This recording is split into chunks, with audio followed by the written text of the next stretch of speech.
ठिकाणी आपण 4 हुतात्मा दिन आहे 12 जानेवारी आणि आत्ताच आपण त्यांना श्रद्धांजली या ठिकाणी अर्पित केली आहे.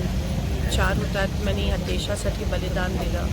त्यांनी कधी धर्म जात पात बघितला नाही, पण ह्या मातृभूमीसाठी बलिदान दिलं. त्यांना आज आपण वंदन करत आहोत. हे सोलापूर हे 4 हुतात्म्यांचं शहर आहे. पूर्ण देशात पूर्ण जगात प्रसिद्ध जे बलिदान आमच्या सोलापुरात राहणाऱ्या ह्या 4 वीर पुरुषांनी केलं, त्यांना मी श्रद्धांजली अर्पित करतो. आज योगायोग असा की आज उद्या अक्षता सोहळा पण आहे, काठी यात्रा आहे आणि पूर्ण सोलापूर कधीही कोणत्याही प्रकारचा जात पात धर्म न पाळता आपण सगळे ह्याच्यामध्ये सामील होत असतो आणि तोच संदेश ह्या 4 हुतात्म्यांनी आपल्याला दिला.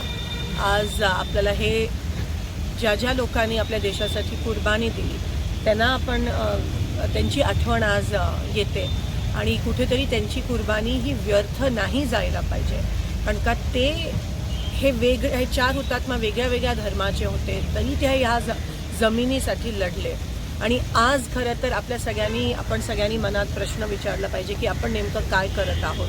हे देश आज ज्या पद्धतीत स्वातंत्र्य सैनिक लढले या देशासाठी, त्याच पद्धतीत आता लढायची वेळ आहे. आणि जेव्हा ही लढाई असते, ही देशासाठी असते, तेव्हा कोणत्याही प्रकारची जात पात धर्म बघितले जात नाही. तेव्हाच हे देश पुढे जाऊ शकतं.